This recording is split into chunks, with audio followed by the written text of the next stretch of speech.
Fala rapaziada, aqui é o Mika. Vamos estar falando aí um pouco desse confronto, né? Flamengo e Palmeiras, que teve nesse domingo agora. Jogo esse marcado, né? Novamente que por final teve por destaque a arbitragem, né? Infelizmente já deixou de ser novidade no futebol brasileiro. Um jogo muito bom. O Palmeiras e o Flamengo estavam fazendo uma partida assim de alto nível, mas deixaram de ser protagonista. Tanto que hoje na segunda-feira, o que mais se comenta sobre a arbitragem. E, e o que dizer da arbitragem, né? Uma hora erra para um clube, outra hora erra para outro. Infelizmente, essa tem sido a nossa realidade aqui no futebol brasileiro. Não dá para você dizer que erra mais para um, erra mais para outro. É igual eu estava comentando com o pessoal, né? Tá mais fácil aí desvendar o 3 e Atlas do que entender a arbitragem brasileira, né? Porque infelizmente, jogo a jogo, eles vêm se mostrando mais protagonista e um protagonismo assim ruim. Não é aquele protagonismo tipo assim, arbitragem boa, passou despercebido, não. É sempre pênalti que não marca, falta que era para ser expulsão e não expulsou. Mas enfim, essa é a nossa realidade, né? Enquanto não mudar lá em cima, vai ficar manchando o campeonato. Porque até antes desse jogo do Flamengo, todos diziam aí que a arbitragem estava facilitando para o Palmeiras. E agora não comentam mais. Como é para o Flamengo, então teve muita passagem de pano aí, né? Porque para o Flamengo pode, para os outros clubes não pode. É sempre assim. Mas enfim, né? E ainda no final da partida, por insatisfação, ainda acabamos perdendo o Piquerez, né? Que foi lá tirar satisfação com a arbitragem. Cara, desnecessário, porque não ia voltar atrás. Eu sei, tipo assim, a gente entende a insatisfação, né? Mas não foi a melhor das atitudes. Enfim, né? Vamos tá trazendo aí também as informações do pessoal da ESPN. O André Hernan também trouxe bastante notícias interessantes aí, sabe? Desse caso da arbitragem, vamos estar trazendo aí. E é isso aí, né? O Palmeiras tem que virar a chave, ainda segue líder. E agora tem a Libertadores. Quem tem que correr atrás da gente agora é o Flamengo. E na Libertadores a gente tem que seguir sendo protagonista na Libertadores também. É isso aí, vamos estar dando uma olhada. Já curte o canal aí, se inscreve, comenta para fortalecer a gente aí. E vamos dar uma olhada aí no que o pessoal da SPN tem para dizer. Era um clima muito tenso mesmo, Então, clima de decisão e um clima, assim, um pouco até hostil. então, agora, já está no espn.com.br o que a gente apurou e conversou com a comissão de arbitragem da CBF. Então, olha só, Bruno Andrade, como a comissão avalia a arbitragem do Wilton Pereira Sampaio. E é bem forte, bem interessante como eles falam sobre o que a gente analisou. Aí tá pequeno, mas eu vou ler aqui. Pera aí, eu vou pegar aqui, ô Bruno, olha só. Encheu a tela aí agora. Isso, o Luciano Borges conversou com a comissão ali de arbitragem e tem a súmula, né? Tá ali o que tá na súmula. E aí a avaliação da comissão é a seguinte, ó. Se marca um pênalti se marca aquele pênalti do Jorginho no Gustavo Sim. Gomes, a reclamação era do outro lado. Pênalti tem que ser pênalti de verdade, não defesa de tese. Aí é interessante isso aqui, Bruno. Olha só, ó. Como temos visto quando o clubismo ferve no sangue de alguns. Então, a comissão de arbitragem entende que a arbitragem tem sido correta no Campeonato Brasileiro e a discussão só existe por conta do clubismo que ferve no sangue de alguns, viu, Bruno Andrade? Mas, infelizmente, todo mundo defende a sua tese. Tá para existir, e, aliás, recentemente o próprio Abel Ferreira teve essa oportunidade e não entrou nessa onda, de dizer que ou é beneficiado ou que, pelo menos, o erro favoreceu o adversário, ou que o erro, de fato, não existiu. Infelizmente, cada um defende a sua tese. O Flamengo vai dizer que o Jorginho, por exemplo, não fez pênalti, e o Palmeiras vai defender que o Jorginho fez pênalti em cima do Gustavo Gomes.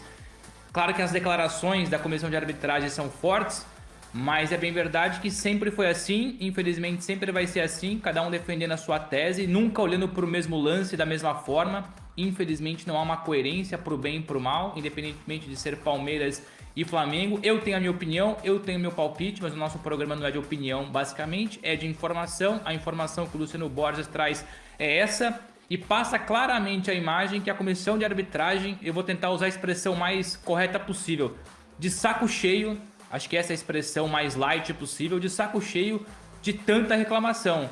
Ora a reclamação do Palmeiras, ora a reclamação do Flamengo, reclamação do Corinthians, do Botafogo, enfim, claramente sufocados com tantos comunicados, com tantas declarações, com tanta perseguição, colocar em xeque credibilidade, profissionalismo, enfim, tantas outras coisas, mas é isso, mas é pesado. A comunicação da CBF para a ESPN Brasil é pesada, é de alguém ou de um grupo incomodadíssimo com tanta pressão, com tanto condicionamento. Ó, fica nítido, a comissão ainda acrescentou pra gente, tá? Ó, fica nítido que quem tenta descredibilizar a arbitragem está preocupado com muita coisa e não com a arbitragem em si. A arbitragem é segura e firme, como são nossos árbitros. Então, a comissão está defendendo, está falando que essa reclamação, toda essa confusão toda só acontece por conta de clubismo. A comissão de arbitragem está na berlinda, né? A comissão de arbitragem está pressionada. O futuro do Rodrigo Martins Cintra é incerto. Não se sabe se ele vai continuar. Vou falar em tendência sem cravar, né? Porque ainda não está definido, mas provavelmente ele não continua para o ano que vem. Não só pelas questões dos problemas e as reclamações dos clubes, mas também porque ele veio pelas mãos do antigo presidente, o Edinaldo Rodrigues, e hoje o presidente é o Samir Chaude. E tem um outro bastidor que eu quero contar para vocês, que eu conversei com alguns árbitros, tenho conversado com árbitros desde que explodiu essa crise na arbitragem brasileira, depois do clássico Palmeiras e São Paulo. E conversando com alguns, e eu não estou falando de árbitro menor não, estou falando de tubarão, de árbitro FIFA. Importante. Árbitro FIFA. Eles também não estão satisfeitos com o trabalho da comissão de arbitragem. Muitos árbitros reclamam que falta proteção ao árbitro. Falta, sim, proteger mais o árbitro. Essa medida que a gente está trazendo aqui na ESPN é algo que muitos árbitros sentem falta. Tipo assim, dispor, falar assim, gente, tem que marcar o pênalti se realmente o pênalti for, porque o resto é discussão por clubismo. Teve muito árbitro que, em rodadas anteriores, se sentiu desprotegido, faltando uma firmeza nos árbitros, porque a notícia é, clube reclama de árbitro, clube manda nota contra a arbitragem, presidente Samir Chaude está insatisfeito com a arbitragem, pode ter mudança, e os árbitros ficam expostos. Então, os árbitros sentem que falta uma proteção da comissão de arbitragem para o trabalho deles. E, obviamente, eles sentem a pressão que está acontecendo, sentem a pressão que é apitar um jogo, por exemplo, como foi ontem, Palmeiras e Flamengo e Palmeiras. Então, assim, os árbitros também estão insatisfeitos com o trabalho do Rodrigo Cintra. É importante a gente falar que o que o Palmeiras reclama e o que o Palmeiras vai fazer.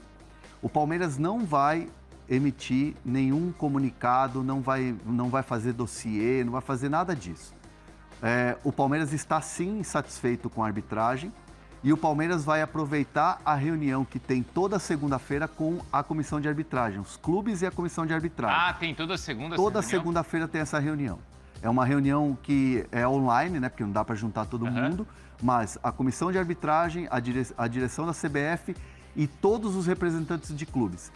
Normalmente quem representa o Palmeiras é o Anderson Barros, e o Anderson Barros, até por ter tomado a frente na questão de responder ao Palmeiras, é ele quem vai tratar desse assunto, um assunto que, obviamente, conversado também com a presidente Leila e com o Paulo Boazzi e com toda a diretoria do Palmeiras. O Palmeiras vai reclamar veementemente de 3 lances, né? O lance do pênalti no Gustavo Gomes, que já teve o áudio do VAR divulgado. E o Palmeiras ficou indignado com aquele... Ficou indignado com aquele áudio.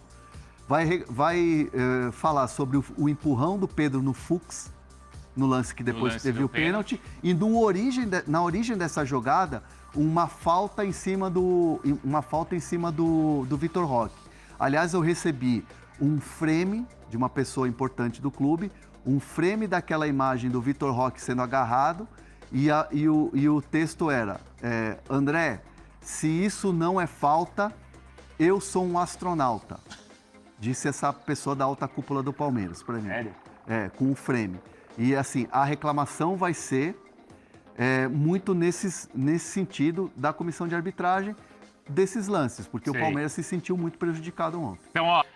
Então, tem mais personagem do Flamengo? Tem mais personagem do Flamengo, mas eu quero... Eu recebi aqui o negócio aqui, ó, em off do Palmeiras, tá aqui, ó, uma informaçãozinha, ó. Podemos ler ou não? Ou quer segurar um pouco? Vai. Não, eu vou uma resposta do Palmeiras em relação ao que vem acontecendo na arbitragem, né? O que é? O clube, assim, nas conversas entre os dirigentes, né? E aí acho que estende também para a comissão técnica, porque o Abel é muito participativo nisso. Há um consenso no clube de que pressão do Flamengo interferiu na arbitragem. Então, assim, ó, estou trazendo um bastidor de dentro do Palmeiras.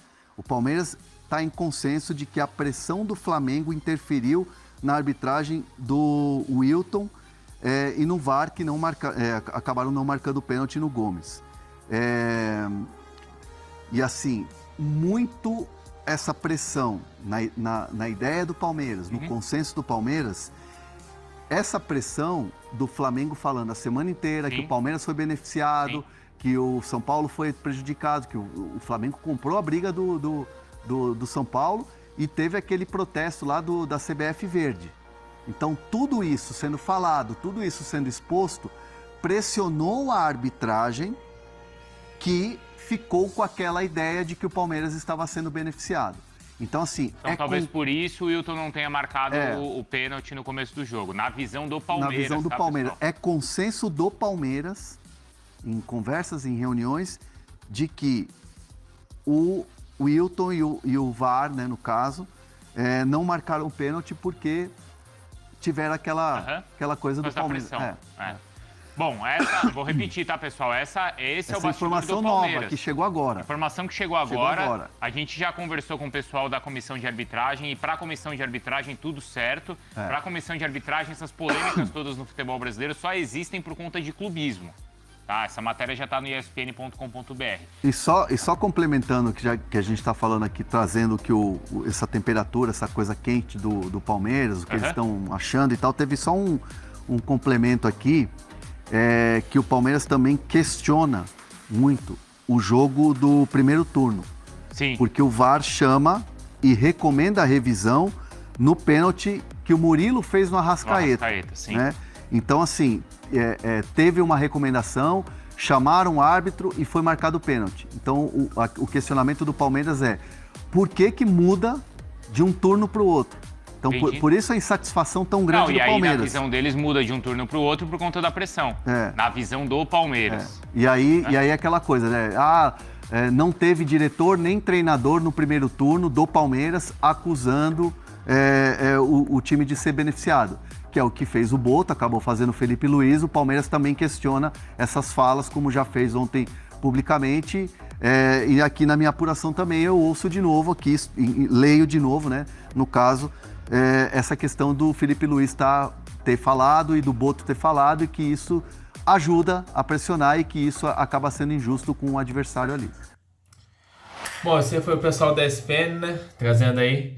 E falaram também do jogo do primeiro turno, né? Mas eu acho que é só coincidência, né? Mas enfim, é isso aí. Já se inscreve no canal, deixa seu comentário aí.